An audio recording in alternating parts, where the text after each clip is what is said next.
থেকে বাঁচা আমার আপনার জন্য সহজ হবে। আগুনের শাস্তি খুব ভয়াবহ। মানুষ মুখে বলে, বোঝে না সোজা না, অনেক সময় বলে জাহান্নামে যেতে হয় যাবো, কেউ বেদাত করছে বলে যাইতে যাবো, শেদ করছে যাবো যাইতে যাবো, গাঁজা খাচ্ছে, বিড়ি খাচ্ছে, আফিম খাচ্ছে বলে ও যা হয় হবে। এক কাপ চা ভাঁড়ে যদি একটু বেশি গরম হয়ে যায়, ছলকে হাতে পড়ে যায়, মানুষ সহ্য করতে পারে না। সেই মানুষ এই এত দাহিকা শক্তিপূর্ণ আগুন হাজারো বছর ধরে চলছে, লাল হলো, কালো হলো, সাদা হলো, সেই আগুনকে বলে আমি থেকে যাবো, এই অস্বাভাবিক ব্যাপার, এটা সহজ নয়। কাজে আগুনের কাছ থেকে পরিত্রাণ পাওয়া আর প্রকৃত অর্থে আমাদের সেই পূর্ণ ঠিকানা জান্নাতের দিকে ধাবিত হওয়া কি করে সম্ভব, কি করে সহজ হয়, গুটি কয়েক মুষ্টিমেয় খুব সহজ সরল ইনশাআল্লাহ তাআলা আজিজ আমরা উপকৃত হতে পারবো। সেই গুটি কয়েক পথ পদ্ধতি বলে আলোচনা শেষ করব। আপনারাও বাড়ি যাবেন ইনশাআল্লাহ তাআলা আজিজ। আল্লাহ পাক রব্বুল আলামিন পবিত্র কোরআনে স্পষ্ট করে আল্লাযিনা, যে সমস্ত মানুষ ইয়াস্তামিউনাল কওল, যারা মনোযোগ সহকারে কথা শোনে, ওয়া ইয়াত্তাবিউনা আহসানাহু, এবং সেই শুদ্ধ কথাগুলিকে জীবনে বাস্তবায়ন করে, উলাইকা আল্লাযিনা হাদাহুমুল্লাহ, তারাই হচ্ছে প্রকৃত হিদায়াতের উত্তরাধিকারী, হিদায়াতের অধিকারী। আল্লাহ পাক রব্বুল আলামিন স্বল্প সংখ্যক যে কজনই মানুষ আমরা থাকি মনোযোগ সহকারে শোনার এবং সেই শুদ্ধ কথাগুলো বাস্তবায়নের তৌফিক দিন, আল্লাহুম্মা আমিন। প্রথম আগুন থেকে বাঁচার আমাদের একেবারে আগুনের দিকে ঢোকানোর জন্য যে প্রতিনিয়ত সচেষ্ট, তার কাছ থেকে পানা চাওয়া, তার নাম হচ্ছে ইবলিস, শয়তান। শয়তানের কাজ আল্লাহ পাক রব্বুল আলামিন পবিত্র কোরআনে স্পষ্ট করছেন, ইয়া আইয়ুহাল্লাযীনা আমানু কুলু ফিস-সিলমি কাফা ওয়া লা তাত্তাবিউ খুতুওয়াতিশ শাইতান ইন্নাহু লাকুম আদুউম মুবিন। বহুশ্রুত আয়াত, মহান আল্লাহ বলছেন ইসলামের মধ্যে পূর্ণ প্রবিষ্ট হও আর শয়তানের পায়ে পা রেখো না, তার পদাঙ্ক অনুসরণ করো না, নিশ্চয়ই সে হচ্ছে তোমাদের প্রকাশ্য দুশমন।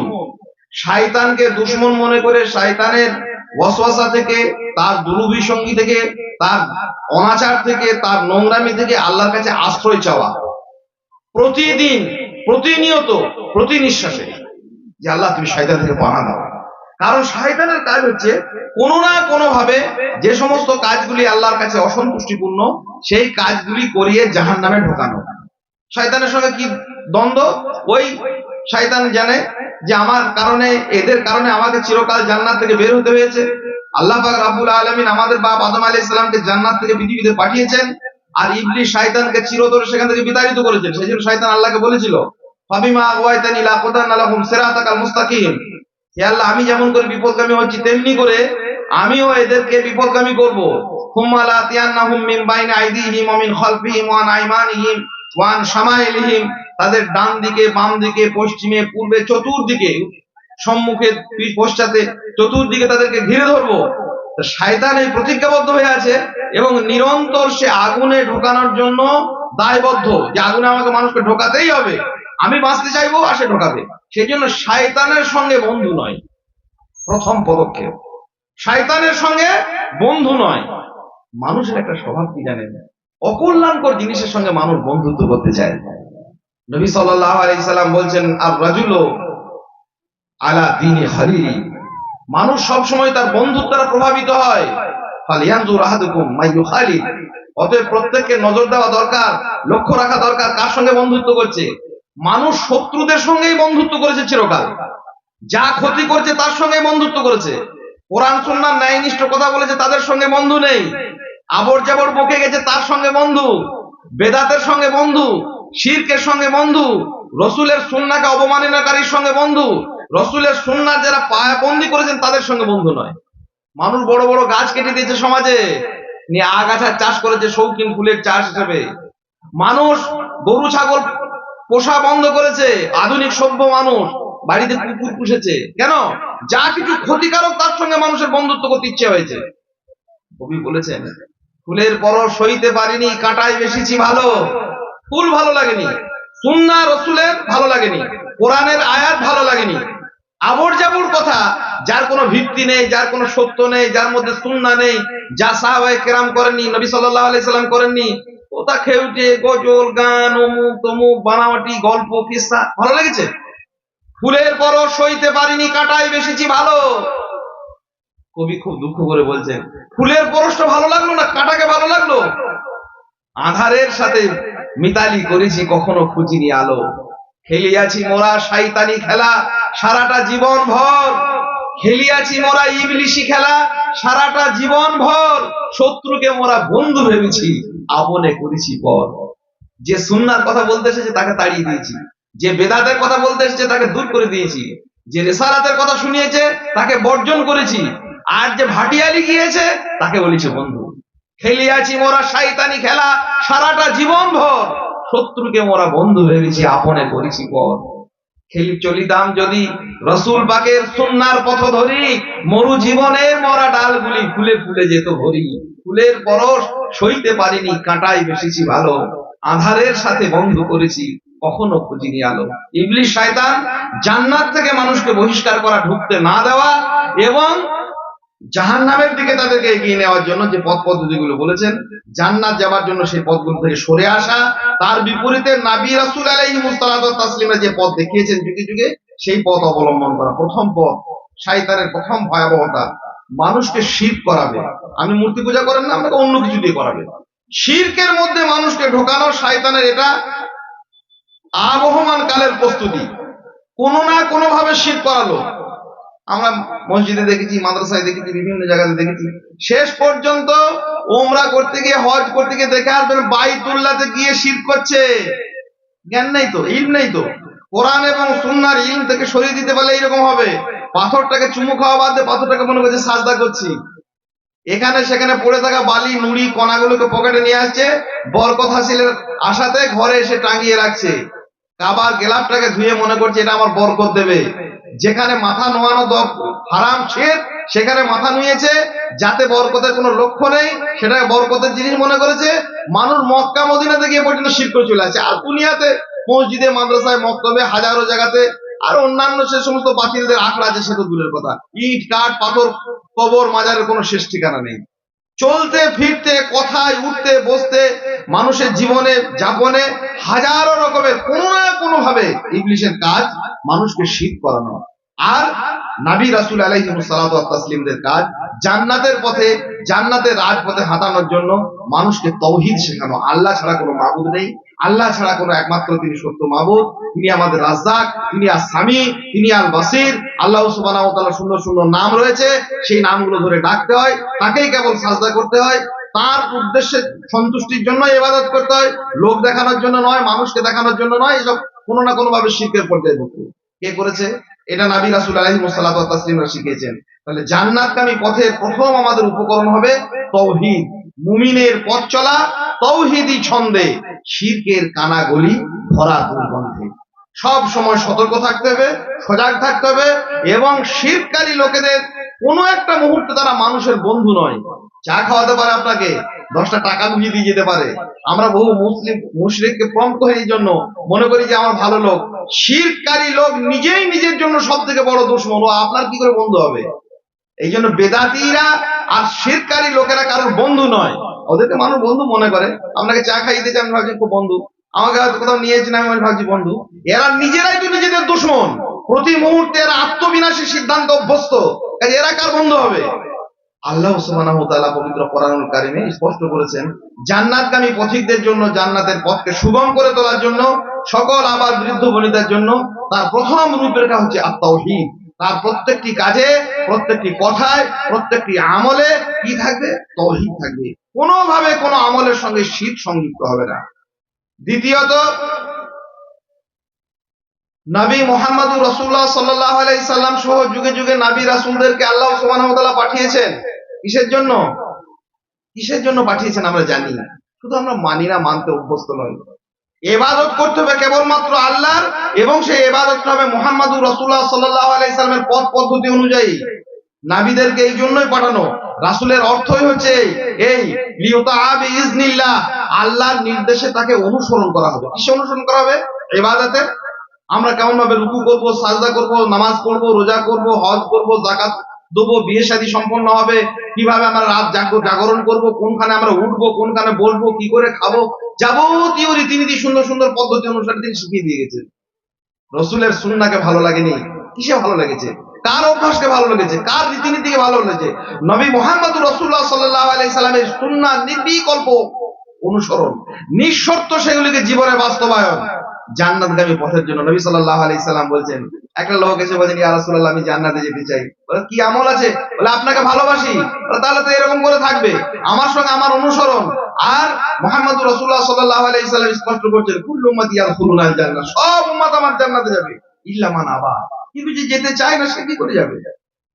ইয়া রাসূলুল্লাহ, কে আবা? কে অস্বীকার করে? কে যেতে চায়নি সেখানে? মান আতানি দাখালাল জান্নাহ, যে আমার অনুসরণ করে, ইতাআত করে, সেই জান্নাতে যাবে। ওমান আসানি, আমার বিরুদ্ধাচরণ করে, ফাকাদ আবা, সেই তো অস্বীকার করে, সেই তো যেতে চায় না। জীবনের প্রত্যেকটা পরতে সকাল থেকে সন্ধ্যে যেভাবে আমরা ঘুম থেকে উঠেছি, বিড়ি মুখে দিয়ে, না হলে আরো কিছু মুখে দিয়ে মোটামুটি ঘুম থেকে ওঠা হলো, ফজরের সালাত কোন দিকে গেল, আরো অজস্র ইবাদতের বিপর্যয় হলো, দিনের পর দিন সকাল থেকে সন্ধ্যা পর্যন্ত, রাত্রি থেকে সকাল পর্যন্ত, এই জীবনের প্রত্যেকটা কাজ রসুলের বৃদ্ধাচরণের মাধ্যমে সকাল হয়, রসুলের বৃদ্ধাচরণ করে রাত্রি যাপন হয়। এই লোকটা জান্নাতের আশা কি করে করি? যে পথ আমি হাঁটি না, যে পথে চলতে আমি অভ্যস্ত নয় কখনো, সে পথে আমি যাবো, এটা কি করে মনে করি? কাজেই একেবারে নিখুঁত তত্ত্ব হচ্ছে, জীবনের প্রত্যেকটা কাজে যেমন থাকবে তাওহীদ, তেমনি থাকবে সুন্নাহর অনুসরণ নির্বিকল্প ভাবে, কোনোভাবে এতে আলাদা কোনো বিকল্প বলে কিছু নাই। জীবনের পরতে পরতে পবিত্র কোরআন এবং সুন্নাহর এই নির্দেশ অনুযায়ী আমাদের প্রত্যেকটা আমলের মধ্যে যেমন থাকবে সুন্নাহ তাওহীদ, তেমনি থাকবে সুন্নাহ। তৃতীয়ত, আমরা যে আমলগুলো করি সে আমলগুলো হতে হবে পরিচ্ছন্ন। জান্নাত জায়গাটা নিজেই খুব পরিষ্কার, কোনো ময়লা নেই, আবর্জনা নেই, দুর্গন্ধ নেই, দূষণ নেই। আমি নিজেকে মনে হয় না যে আমি এত গায়ে ময়লা নিয়ে আমি কি করে যাব। প্রত্যেকের কাছে খুব গুরুত্বপূর্ণ ভাবে বলছি, নিজের কখনো মনে মনে ধারণা হয় না যে আমার গায়ে এত ময়লা, সামান্য বাজার যেতে গেলে, একটু শহরে যেতে গেলে, আত্মীয় যেতে গেলে, আত্মীয় বাড়ি যেতে গেলে আমি জামা কাপড় পরিষ্কার করি, গায়ে একটা ময়লা থাকলে আমি কিন্তু করি। জান্নাতে যাওয়ার অপরিহার্য একটি শর্ত হচ্ছে পরিচ্ছন্ন হওয়া। আল্লাহ বলছেন, কাদ আফলাহা মান তাযাক্কা, সেই লোক মুক্তি পেল কিস থেকে? জাহান্নামের আগুন থেকে, যে নিজেকে পরিষ্কার করলো, পরিচ্ছন্ন করলো। যুগে যুগে নবী রাসূলদেরকে এই জন্যই পাঠানো হয়েছে, ওয়াল্লাযী বাসা ফিল উম্মিয়িনা রাসূলাম মিনহুম ইয়াতলু আলাইহিম আয়াতি ওয়া ইউযাক্কিহিম ওয়া ইউআল্লিমুহুমুল কিতাবা ওয়াল হিকমা। রাসূলদেরকে পাঠানো হয়েছে, তিনি কোরআন পড়ে শোনাবেন আর মানুষকে পরিষ্কার করবেন, পরিচ্ছন্ন করবেন। কি থেকে পরিষ্কার করবে? তার ঈমান থেকে ঈমানের অপরিচ্ছন্নতা দূর করবে, তার হৃদয়ের অপরিচ্ছন্নতা দূর করবে, সর্বোপরি তার সার্বিক আমলের অপরিচ্ছন্নতা দূর করবে। আমরা যে কাজগুলো করি, বিভিন্ন ময়লায়, আমাদের ভুলে ভ্রান্তিতে, ইচ্ছায় অনিচ্ছায় ময়লায় আবর্জনায় পরিপূর্ণ হয়ে যায়। আল্লাহ সুবহানাহু ওয়া তাআলা নিজে পরিষ্কার, আল্লাহর জান্নাত পরিষ্কার, ময়লার সেখানে কোনো অবকাশ নেই। কাজেই দুর্গন্ধ আর আবর্জনা নিয়ে জান্নাতে যাওয়া সম্ভব নয়। কি দুর্গন্ধ আর ময়লা আবর্জনা! আল্লাহ পাক রব্বুল আলামিন পবিত্র কোরআনে আমাদেরকে দেখিয়েছেন, আল্লাহ আমাদেরকে যা দেন প্রত্যেকটা জিনিস পরিষ্কার এবং পরিচ্ছন্ন। আসমান থেকে আলো আসে, সূর্যের আলো, সে আলোর ভিতরে অনেক দূষিত কণা থাকে, কিন্তু মাটিতে পৃথিবীর মানুষের কাছে আসার আগে সেই দূষিত কণাগুলি অ্যাটমসফিয়ারের নানান স্তরে শোষিত হয়, মানুষের কাছে নেমে আসে সুন্দর আলো। আকাশ থেকে বৃষ্টি আসে, সেই বৃষ্টির মধ্যে আর্সেনিক নেই, সেই বৃষ্টির মধ্যে আয়রন নেই, দূষণ নেই, দুর্গন্ধ নেই। পৃথিবীর সব থেকে বিশুদ্ধতম পানি হচ্ছে আসমান থেকে নেমে আসা পানি। তাহলে আমাদের আমলগুলোর দিকে আমরা যখন তাকাবো, আমার নামাজ, রোজা, হজ, যাকাত, দান, সাদকা, মসজিদ, মাদ্রাসা পরিষ্কার আছে তো? আল্লাহ আমাদেরকে যে জিনিস দেন সেটা পরিষ্কার, আসমান থেকে পানি দেন পরিষ্কার, সূর্যের আলো দেন পরিষ্কার, আর যত বাকি পৃথিবীতে জিনিসগুলো দেন সেগুলো হচ্ছে পরিচ্ছন্ন, পবিত্র। পবিত্র কোরআন আল্লাহ নিয়ে আলোচনা করছেন। কি আলোচনা করছেন? যে দেখো, তোমাদেরকে দুটি জিনিসের কথা উল্লেখ করেছি, দুটি খাবারের কথা। সেই খাবার, দুটো খাবার, একসঙ্গে পানীয়, ওষুধ, পথ্য। একটা বলছেন দুধ, একটা বলছেন মধু।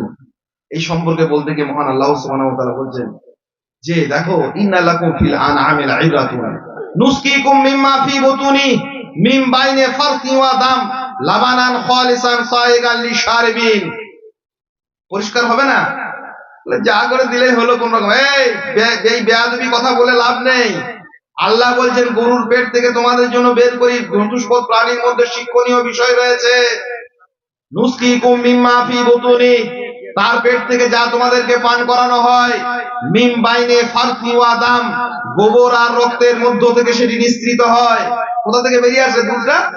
গোবর আর রক্তের মধ্য থেকে, দুই নালিকা, তার মধ্য থেকে বেরিয়ে আসে অভিস্রুত হয়ে, পরিস্রুত হয়ে। গোবর আর রক্তের কথা দুটি আল্লাহ বললেন। হ্যাঁ, বললেন এই জন্য যে এমন একটা দুধ তোমাদের জন্য গরুর পেট থেকে, অন্যান্য চতুষ্পদ প্রাণীর পেট থেকে বের করে নিয়ে আসি, যার উৎস হচ্ছে গোবর আর রক্ত, তার মধ্য থেকে অভিশ্রুত পরিশ্রুত হয়ে বেরিয়ে আসে। গোবরের দুর্গন্ধ থাকে না, রক্তের দাগ সেখানে লাগে না। গোবরের দুর্গন্ধ থাকলে মানুষ পান করবে? রক্তের দাগ লাগলে সেখানে পান করবে? মায়ের পেটের ভিতরে কত দুর্গন্ধ আবর্জনা, কিন্তু যখন দুধ হয়ে মায়ের পেট থেকে আমাদের শিশু পান করে, না রক্ত বেরিয়ে আসে না কোনো দুর্গন্ধ বেরিয়ে আসে। দুটির কোনোটি এলে শিশুটার ক্ষতি হবে, অথবা দুর্গন্ধ বেরিয়ে এলে শিশুটি পান করবে না। কি দুধ বেরিয়ে আসে? লাবানান খালিসান, পরিশ্রুত দুধ, বিশুদ্ধ দুধ, ভেজাল মুক্ত দুধ, সায়েগান লিশারিবিন, পানকারীদের জন্য তৃপ্তিদায়ক। আরেকটি খাবারের কথা ওই সূরাতে আল্লাহ উল্লেখ করছেন, আওহা রাব্বুকা ইলান নাহাল, আমি মৌমাছিদেরকে কি করেছি, আদেশ দিয়েছি, আনি তাখদি মিনাল জিবালে বুয়ুতাম ওয়া মিনাশ শাজার ওয়া মিম্মা ইয়ারিশুন, তারা যেন গাছে পাহাড়ে লোকালয়ে বাসা বাঁধে। তুম্মা কুলি মিন কুল্লি সামারাত, তারপরে বিভিন্ন ফুল ফল থেকে তারা মধু সংগ্রহ করে নিয়ে আসে। ফাসলুকি সুবুলা রাব্বিকা দালুলা, তারপরে সে যেন তার নিজের বাসাতে আবার ফিরে যায়। ইয়াখরুজু মিন বুতুনিহা, কি করে? মৌমাছি তার পেট থেকে সেটা বের করে নিয়ে আসে। পৃথিবীতে কোনো প্রাণী দেখেছেন কোনো খাবার পর, খাদ্য খাবার পর আবার তার মুখ থেকে বেরিয়ে আসে? সেটাকে আমাদের ভাষায় বলি বমি করা, সেটাকে বলি উগরে দেওয়া, সেটাকে বলি জাবর কাটা। পৃথিবীতে আর কোনো প্রাণী নেই যে কোনো খাবার খায় না আবার তার মুখ দিয়ে বেরিয়ে আসে সেটার মধ্যে কোনো রকমের উপকার থাকে, বমির দুর্গন্ধে পালিয়ে যায়। কিন্তু আল্লাহ একমাত্র মৌমাছিকে নির্দেশ দিয়েছেন যে তোমার পেটে ঢুকে নাও, আবার মুখ দিয়ে উগরে দাও, বমির দুর্গন্ধ নয়। ইয়াখরুজু মিন বুতুনিহা শারাবুন মুখতালিফুন আলওয়ানু, বিচিত্র রঙের পানি তার মুখ দিয়ে বেরিয়ে আসে, বিচিত্র রঙের তরল, সেখানে বমির দুর্গন্ধ থাকে না। কি থাকে? ফিহি শিফাউল লিনাস, মানুষের জন্য কল্যাণ আর কল্যাণ। এইটুকু মনে রাখবেন। এইটুকু মানে কি? আকাশ থেকে আল্লাহ পানি দেন, তার মধ্যে দুর্গন্ধ নেই। আল্লাহ সুবহানাহু ওয়া তাআলা সূর্যের আলো দেন, দুর্গন্ধ নেই, বিষম দূষণ নেই, ভেজাল নেই, কোন রকমের ত্রুটি নেই। আল্লাহ গরুর পেট থেকে, মায়ের পেট থেকে দুধ নিঃসৃত করেন, সেখানে গোবরের দুর্গন্ধ নেই, কোন রকমের রক্তপাত নেই। আল্লাহ সুবহানাহু ওয়া তাআলা মৌমাছির পেট থেকে মধু নিঃসৃত করেন, সেখানে কোন রূপ বমির দুর্গন্ধ নেই। তাহলে আল্লাহ সুবহানাহু ওয়া তাআলা যেটা আমাদেরকে দিচ্ছেন তার মধ্যে কোনো ত্রুটি নেই, ভেজাল নেই, দুর্গন্ধ নেই। আর আমি যেটা আল্লাহর জন্য জ্ঞাপন করছি, আমার নামাজ, আমার রোজা, আমার হজ, আমার যাকাত, আমার টাকা, আমার দান সাদকা, সুদে ঘুষে হারামে শিরকে বেদাতে দুর্গন্ধ যদি সেটা পরিপূর্ণ থাকে, বিড়িতে গাঁজাতে আফিমে চরসে হবে? এই মাথাটা কি বলছে? কি বলছে? এটা কেউ নেবে? আপনাকে একটা লোক সুন্দর ঝকঝকে পরিষ্কার পরিচ্ছন্ন থালাতে একটা সুন্দর করে যত্ন করে খাবার পরিবেশন করে, আর সেই লোককে আপনি দুর্গন্ধে আবর্জনায় পরিপূর্ণ একটা জিনিস দিয়ে দেবেন, তিনি নেবেন? কি কথা? উল্টো কথা হয়ে যাচ্ছে না? জান্নাত যাওয়ার একটা অপরিহার্য, অনিবার্য, একটা অত্যন্ত প্রয়োজনীয় শর্ত হচ্ছে পরিচ্ছন্নতা। যতটা সম্ভব নিজেকে, নিজের হৃদয়কে, নিজের আমলকে, আমলের কথা যখনই মনে করব, সকাল থেকে সন্ধ্যা পর্যন্ত আমি যা করছি, আমি যে পকেট থেকে 5টা টাকা দান করছি, আমি যে আল্লাহ সুবহানাহু ওয়া তাআলার সামনে হাত বাঁধছি, আমি যে আল্লাহর প্রতি ঈমান এনেছি, এই কোনো কিছুর ভেতরে যেন ময়লা না থাকে। আমার ঈমানে, আমার আকীদায় ময়লা দূরীকরণের জন্য একটা শর্ত, এই মুখ আর এই হৃদয় আর কাজ তিনটে এক হতে হবে। তিনটে এক। আমি যেটা ভাববো সেটা মুখে বলবো, সেটা কাজে করব। হৃদয়, মুখ আর আমার অঙ্গ প্রত্যঙ্গ। আর তিনটে যদি অন্যরকম হয়ে যায়, আল্লাহ বলছেন ইয়াকুলুনা বিআফওয়াহিহিম মা লাইসা ফি কুলুবিহিম, মুখ দিয়ে যারা তা বলে তা তাদের হৃদয়ের কথা নয়, এখানে ছিল না, এইখানে যেটা ছিল সেটা এখানে ছিল না। সেই জন্য আমরা মুখে বলি আল্লাহু আকবার, আযান হচ্ছে কি সুন্দর সুন্দর প্রতিদিন, প্রতিনিয়ত প্রত্যেকটা মসজিদে। আল্লাহু আকবার মানে কি? আল্লাহ সবচেয়ে, আল্লাহ মহান, আল্লাহ সবচেয়ে বড়, নাই? আর আমার চায়ের দোকানে বসে থাকাটা বড়, আমার তেলে ভাজা খাওয়াটা বড়, আমার লটারির দোকান বড়, আমার চাষবাস বড়, আমার গুমরাহি বড়, আমার ইচ্ছাটা বড়, আমার কাজকর্ম বড়, কোথাও আল্লাহ বড় নয়। কেন বলতে যাচ্ছি? এই চালাকি চিটিংবাজি আমরা ধরতে পারি না, আমরা বোকাবোকি মৌলবী মানুষ। আল্লাহ পারেন না? এটা হয়?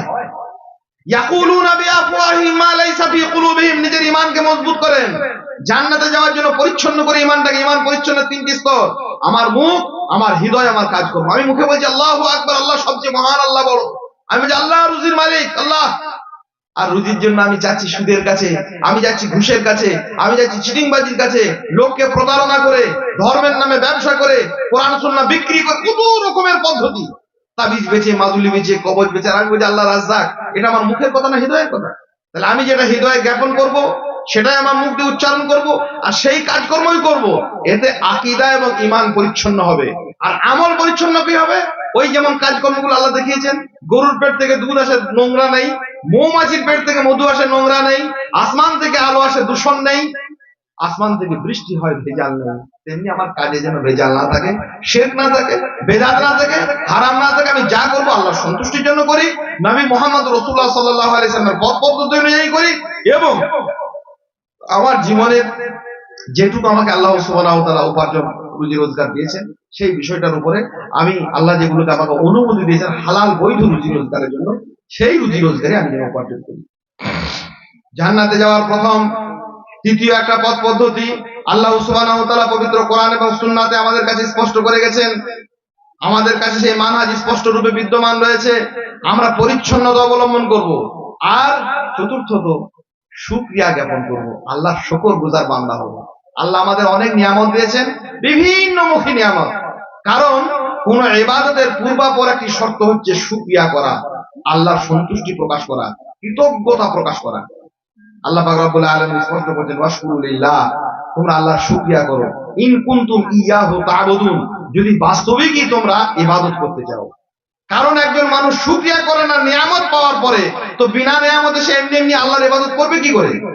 এত কিছু দেওয়ার পরে যে লোকটা আলহামদুলিল্লাহ বলে না, আমাদের হাত দিয়েছেন, পা দিয়েছেন, অঙ্গ প্রত্যঙ্গ দিয়েছেন, এবং সেই আল্লাহকে যে ভুলে যায় প্রতিনিয়ত, সে হাতটাকে উঠাতে, মাথাটাকে নত করতে, সাজদা করতে, আল্লাহ বলে ইয়া আইয়ুহাল ইনসান মা গররাকা বিরাব্বিকাল কারীম, এই মানুষ, কে তোমাকে ভুলিয়ে দিল সেই মহান রব থেকে, আল্লাযী খলাকাকা ফাসাওয়াকা ফাআদালাক ফি আইয়ি সূরাতি মা শাআ রাক্কাবাক, যিনি তোমাদেরকে সুবিন্যস্ত করেছেন, সুঠাম করেছেন, অবয়ব দিয়েছেন, সেই আল্লাহ থেকে কে ভুলিয়ে দিল?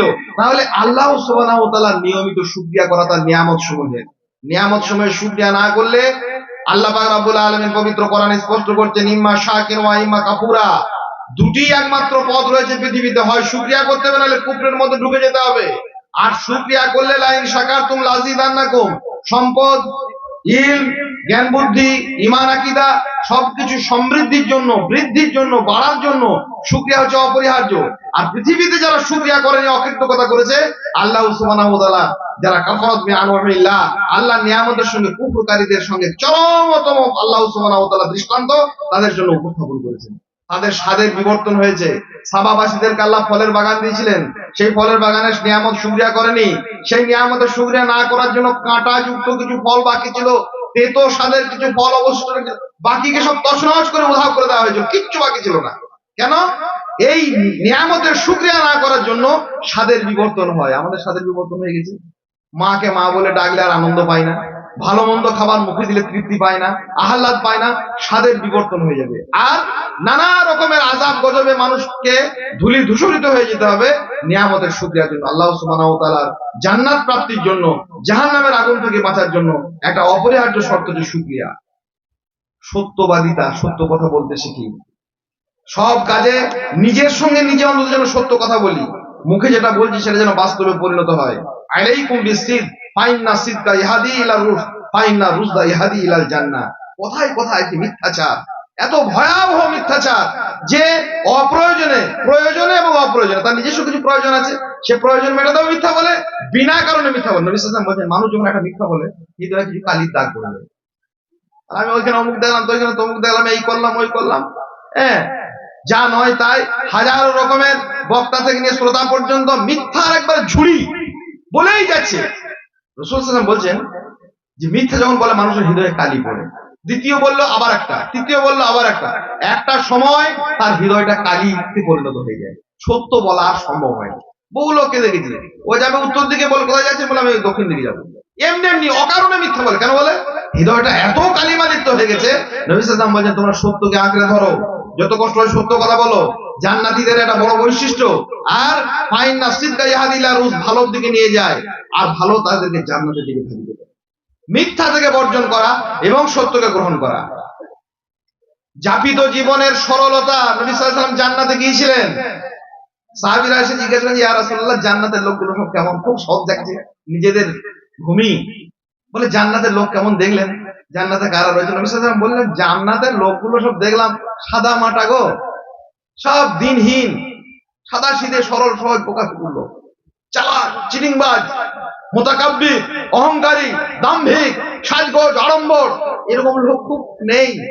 জান্নাতে রয়েছে খুব মিয়ে যাওয়া, নুয়ে পড়া, দিনহীন, সাদাসিধে মানুষের লোক।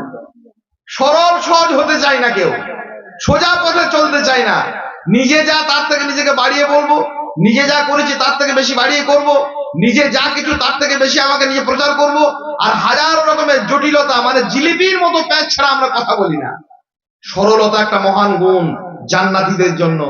এই জন্য পৃথিবীতে চিরকাল মানুষ কুকুর পুষেছে, মানুষ নিজস্ব বিভিন্ন প্রয়োজনে। কুকুর পোষে কেন জানেন?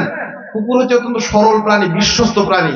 আর কুকুরের মতো আর একটা প্রাণী আছে, আমাদের দেশে আছে নাকি জানি না, শেয়াল আছে। পৃথিবীতে কেউ কোনোদিন শিয়াল পোষেনি। পোষে চালাকির জন্য, চিটিংবাজির জন্য। ভালো করে মনে রাখবেন, আবহমান কাল ধরে পৃথিবীর মাটিতে মানুষ কুকুরকেই পুষেছে বিশ্বস্ততার জন্য। বিশ্বস্ত হন, জান্নাতে যাবেন ইনশাআল্লাহ। আর শিয়ালের মতো চিটিংবাজি, চালাকি, চালাকি করে কি না করছে সেসব কথা বললে আর নিজেদের দুর্নাম হয়ে যাবে। অনেক কিছু সে বলা যায় না। চালাকি কত রকমের চালাকি, দিনের কাজে চালাকি, প্রতিষ্ঠানে চালাকি, মসজিদে গিয়ে চালাকি, জালসায় গিয়ে চালাকি, চালাকির আর শেষ নেই। হাজার রকমের চালাকির স্রোত বইছে। চালাকের জন্য কোনো জায়গা নেই, মানুষের কাছে ঠাঁই হয় না। মানুষ বিশ্বাসকে ভালোবাসে, তো আল্লাহ তো ভালোবাসবেন। আমরা সরল হব, সহজ হব, যেটি পারবো করবো, যেটি পারবো না আল্লাহর কাছে সাহায্য চাইবো। জান্নাতে যাওয়ার জন্য অপরিহার্য, অনিবার্য একটা নিয়মিত আল্লাহর কাছে সাহায্য চাওয়া। ভয় লাগে না আল্লাহকে?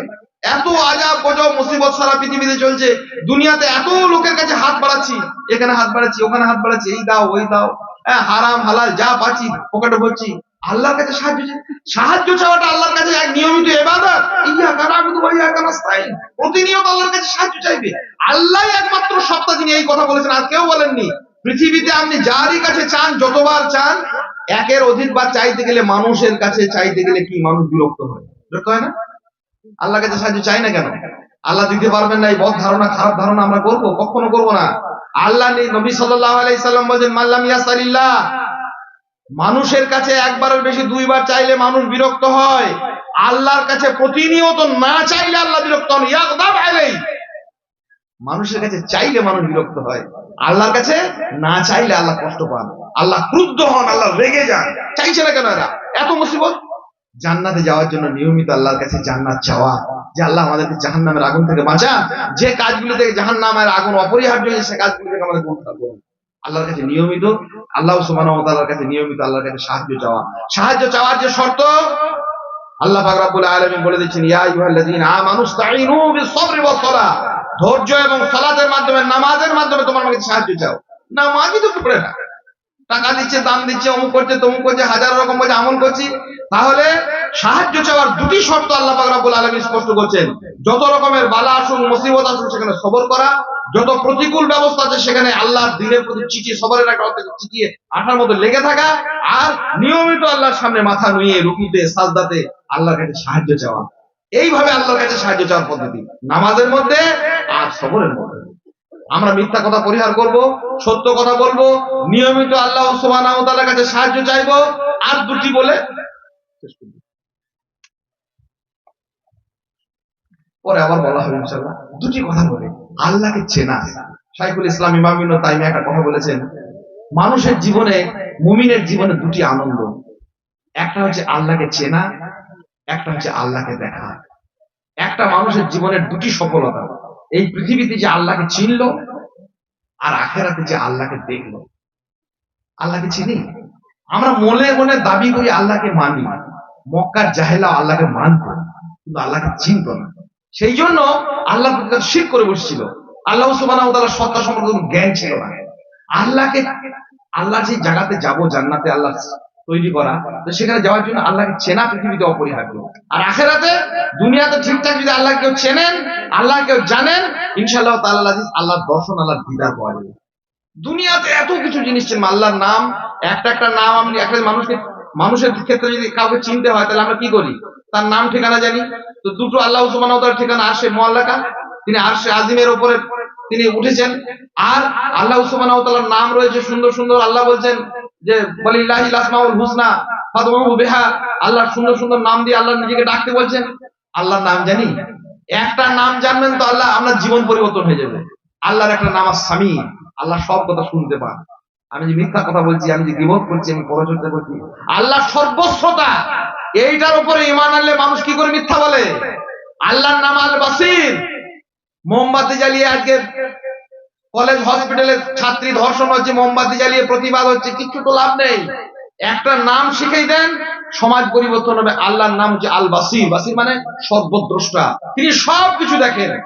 এই শিক্ষাটা সন্তানকে ছোট থেকে দিলে, যদি এই প্রকৃত শিক্ষা দেওয়া হয়, সেই মোতাবেক আমরা মা বাপ আমল করতে পারি। যে দেখো ছেলেকে শেখানো আল্লাহ আল বাসির, আল্লাহ কিন্তু দেখছেন, বলে এইটা দেখছেন বললে পাপ বন্ধ যায়, পাপ বন্ধ হবে। হয়েছে তো, নবী সাল্লাল্লাহু আলাইহি ওয়াসাল্লাম সেই ছেলেটার কথা বললেন না, যে একটা মেয়েকে কুপ্রস্তাব দিয়েছিল, তারপর সে টাকার অভাবে মেয়েটি যখন রাজি হলো, ছেলেটি মেয়েটিকে নিয়ে গেল বনী ইসরাইলের যুগে। তখন মেয়েটি বললো যে, কাঁদতে লাগলো হাউ হাউ করে, হাউ মাউ করে কান্না শুনে ছেলেটি বলে, কি ব্যাপার, এত বড় প্রাসাদ, এখানে কেউ নেই, তুমি কাঁদছো বলে আমার ভয় লাগছে। ভয় কিসে, এখানে কে আছে? বলে একজন তো দেখছেন। বলে কে? বলে আল্লাহ। বলে আল্লাহ দেখছেন? বলে হ্যাঁ, আল্লাহ বাসির, আল্লাহ সবকিছু দেখতে পান। ছেলেটি নুয়ে পড়লো, ভয়ে কম্পিত হয়ে উঠলো। আল্লাহকে চেনা, দুনিয়ার এত কিছু জিনিস চেনা হলো, টাকা পয়সা, ঘর বাড়ি, বিল্ডিং, ইমারত, অমুক তমুক সব চিনলাম। শুকনো পাতায় কার মরমের মরমর ধ্বনি বাজে, লজ্জাবতীর সংকোচ থাকে হৃদয়ের কোন বাজে, আকাশের কাছে না নদীর কাছে গান চিনবে শিরিনি, ঋণের কিস্তি কে করে উসুল আমি তো তাকেও চিনি, সবুজের দামে এক মুঠো নীল কার কাছে যায় কেনা, সব চেনা হলো, বাকি রয়ে গেল রবকে চেনার দেনা। আল্লাহকে চেনা না চেনার দেনা খুব কষ্ট দেবে, আখেরাতে খুব অসুবিধা হবে, মনে মনে খুব ব্যথার উদ্রেক হবে, যে আল্লাহকে চিনিনি, এত জিনিস চিনলাম, এত জিনিস শিখলাম। পান কৌড়িটা কোন অভিমানে ডুব দেয় টুপ করে, জলপাই বনে দক্ষিণা বাতাস থেমে যায় চুপ করে, কতটা বিষাদ বয়ে চলে রোজ হলদে পাখির ডানা। সব চেনা হলো, সব জানা হলো, রবকে হলো না চেনা। আমরা আল্লাহকে চিনবো কোরআন এবং আসমাউস সিফাতে, তাওহীদে রুবুবিয়াতে, তাওহীদে উলুহিয়াতে। তিনি আমাদের একমাত্র রব, তিনি একমাত্র ইলাহ। তার সুন্দর সুন্দর নাম নিয়মিত চর্চা করব, জানবো, শিখবো। আল্লাহর নাম আস-সামি, আল্লাহর নাম আল বাসির, আল্লাহর নাম আর রাজ্জাক, আল্লাহর নাম আল কাদির, তিনি ক্ষমতাবান, তিনি সর্বশ্রোতা, তিনি সর্বদ্রষ্টা। আল্লাহর পরিচয় কোরআন এবং সুন্নাত আমরা শিখবো, জানবো। জান্নাতে যাওয়ার জন্য এটা বড় প্রাপ্তি, জান্নাতে যাওয়ার জন্য এটা আমাদের বড় পাথেয়। গড়িয়া তুলেছে আপাত মধুর নগ্ন বর্বরতা, লালসা ক্ষুব্ধ মত্ত পবন গর্জিয়ে ওঠে সঘনে, বর্ষণমুখী দুঃখের মেঘ জমেছে ভাগ্য ভবনে। ভূমিফোর যত ভ্রান্ত মতবাদ, নাস্তিক জড়বাদী, শয়তান বেদী গড়িয়া তুলেছে ধর্ম দুর্গভেদী। চারিদিকে চির মৌন আধার, আলোকের দিশা নাই, দুর্যোগ রাত ঘনিয়ে এসেছে মুসলিম দুনিয়ায়। জালো সবে জালো, হিয়া কোণে জালো, সত্যের আলো জালো, জ্বলিয়া উঠুক নিরাশ আধারে আবার আশার আলো। সম্মানিত সভাপতি, সঞ্চালক, আজকের এই গুরুত্বপূর্ণ সমাবেশের মঞ্চে উপস্থিত উলামায়ে দ্বীন, ইতিপূর্বে যারা আলোচনা করেছেন, পরেও যারা করবেন, এবং সর্বোপরি আমার সম্মুখে বসে থাকা সতী শ্রোতৃমণ্ডলী, অনেক রাত জেগে অনেক কষ্ট উপেক্ষা করে পর্দার আড়ালে থাকা শ্রদ্ধা মায়েরা বোনেরা, আল্লাহর অনেক প্রশংসা। আপনারা দীর্ঘ সময় জুড়ে পবিত্র কোরআন এবং সুন্নাহর বিভিন্ন আলোচনা শুনেছেন, সেগুলিকে জীবনে বাস্তবায়নের আল্লাহ আমাদের প্রত্যেককে তৌফিক দিন, আল্লাহুম্মা আমিন।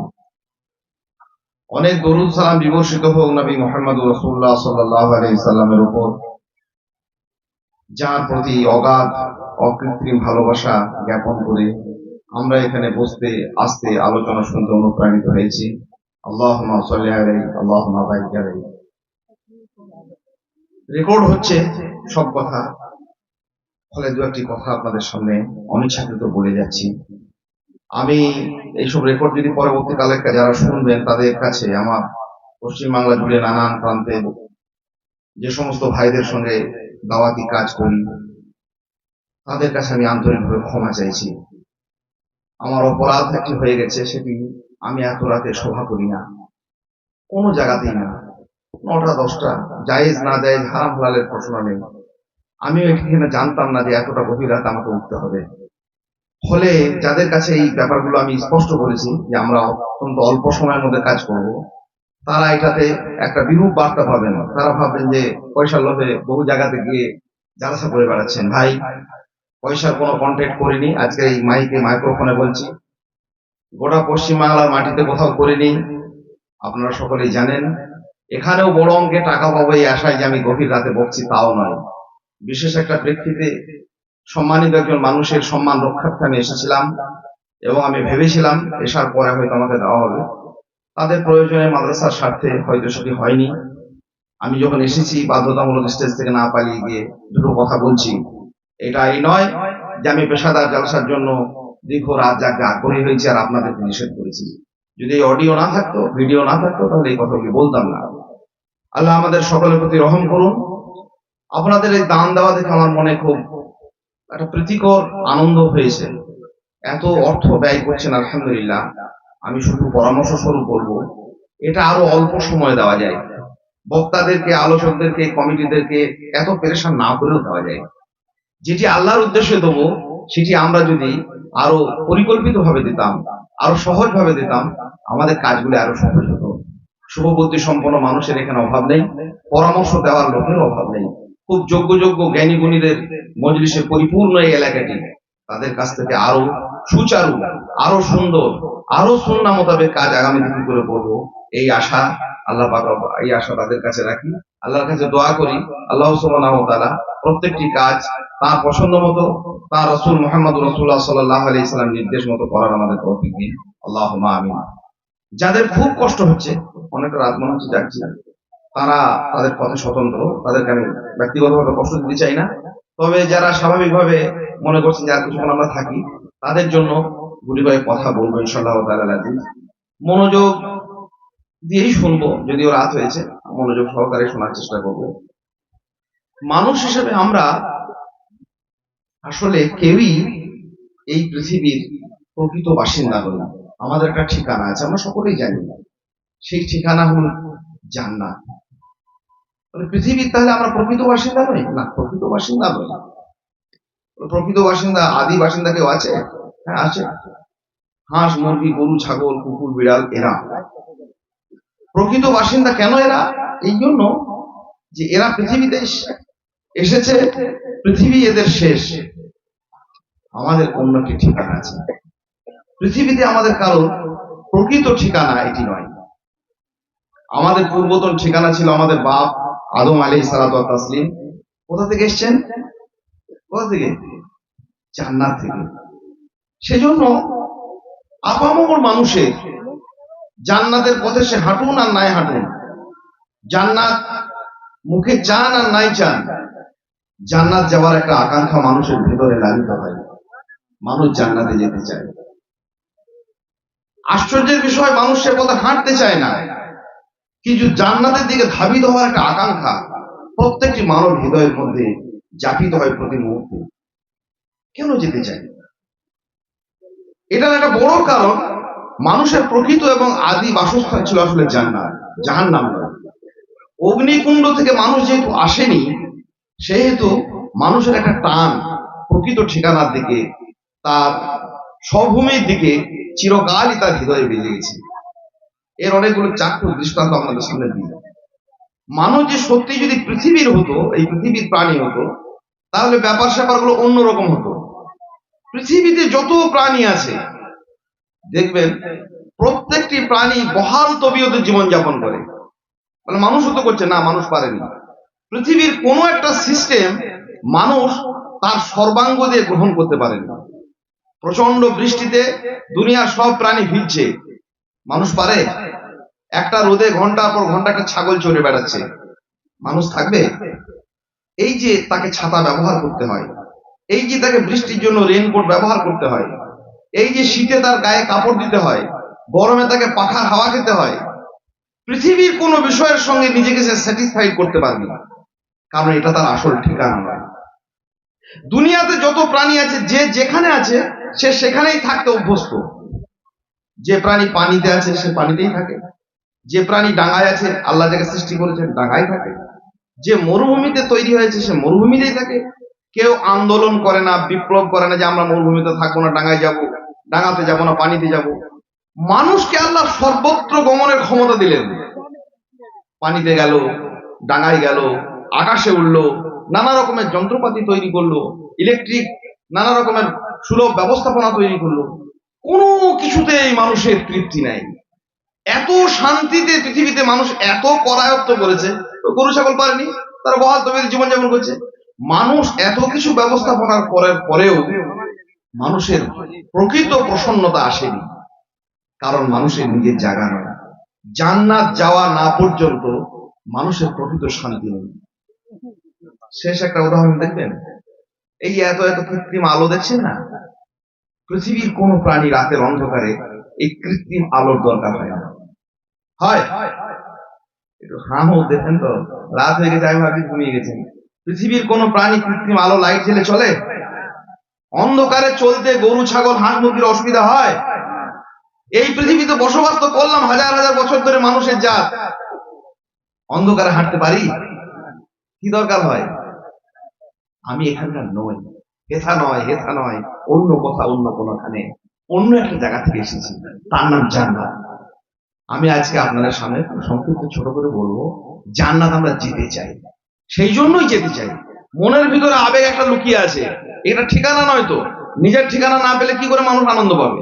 সেই ঠিকানাতে যেতে চাই। কবি খুব দুঃখ করে আফসোস করে বলছেন, মা বালো দিন একা তরদান তুদান নিসাহু ইন্না সিয়াবাকা মাগসুলু মিনা দানাস তারজুন নাজাতা ওয়ালাম তাসলুক মাসালাকাহা ইন্না সাফিনাতা লা তাজরি আলা ইয়াবাস। কি আশ্চর্য! জীবন মোদের ধুলো ধূসরিত বেশভূষা পরিপাটি, যেতে চায় মোরা জান্নাতে, শুধু সে পথে কেহ না হাঁটি। জীবন ময়লা হয়ে গেল, তাতে কোনো ব্যাপার নেই, জামা কাপড় আমার পরিষ্কার। আর কবি বলছে জান্নাত যেতে চায়, নাজাত পেতে চায়, কিন্তু জান্নাতের পথে আমরা হাঁটতে চাই না। নৌকো কখনো ডাঙায় চলে, নদী বা সাগর ছাড়া, ডাঙায় রইল নৌকো পড়িয়া মোরা আজ দিশাহারা। ডাঙায় নৌকা চলে না, নৌকো চলার জন্য চাই বিস্ফারিত জলস্রোত, সমুদ্র বক্ষ, উন্মুক্ত নদীপথ। সেইগুলি না থাকলে যেমন নৌকো চলে না, তেমনি জান্নাত যাওয়ার পথ থাকতে হবে, জান্নাতে যেতে হবে, জান্নাতের পথে হাঁটতে হবে। জান্নাতের বিপরীতে যারা একেবারেই চায়নি যেতে, তাদের জন্য একটা বিকল্প রাস্তা আছে, তার নাম আগুন, জাহান্নাম। এটি মানুষের কোনোদিন ঠিকানা ছিল না, আর এটি মানুষের জন্য সহনীয় নয়।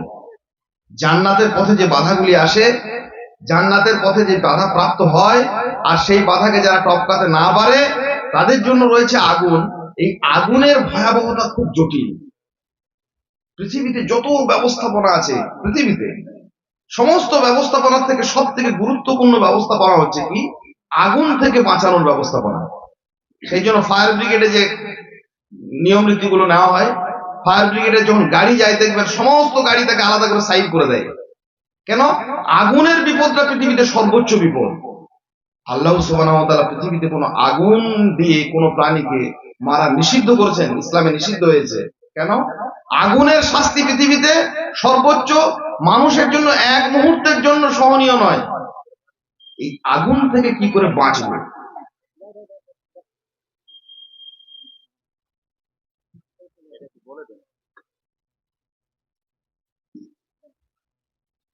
মানে সাইকেল নাকি বাইক হারিয়ে গেছে, তো চাবি কোথায় পেলো? চাবি ছিল লাগানো দেওয়া নাকি? এ তো খুব বিপজ্জনক কথা। রাস্তার পাশ থেকে একটা বাইক হারিয়ে গেছে। হারিয়ে যাওয়া বলতে ভাই, কোনো ভাই যদি ভুল করে নিয়ে গেছেন চাবিটা দিয়ে ব্যবহার করে, তো অবিলম্বে ফিরিয়ে দিয়ে যাবেন অনুগ্রহপূর্বক।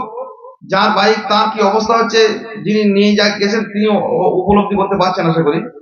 বাইক হারিয়ে যাওয়া বলতে কি, রাস্তার পাশে দাঁড় করানো ছিল, ভুলবশত নিয়ে চলে গেছে, এটা ভুল হওয়া, যাই হোক অস্বাভাবিক যে কোনো ভাবে গেছে, অনুগ্রহ করে তাকে ফেরত দেওয়ার জন্য অনুরোধ করা হচ্ছে। আপনি অবিলম্বে ফেরত দিয়ে যান, অথবা কেউ যদি সন্ধান পান, বুঝতে পারছেন, জানতে পারছেন এইভাবে একটা লোক নিয়ে গেল, তো তারও সন্ধান দিয়ে তাকে উপকৃত করুন। আল্লাহ আমাদের হেফাজত করুন, আল্লাহুম্মা আমিন। যেখানে আগুনের এই ভয়াবহতা থেকে কি করে আমরা পরিত্রাণ পাবো, আর আমাদের পূর্বের ঠিকানায় জান্নাতে কি করে যাব? খুব অল্প কটা লোক আছেন, চলে যাবেন, ঠকে যাবেন। আমি গুটি কয়েক কথা বলে শেষ করবো ইনশাল্লাহ। কয়েকটা পদ্ধতি বলবো ইনশাআল্লাহ তাআলা, জান্নাত যাওয়া, জান্নাতের পথে হাঁটা আপনার সহজ হবে।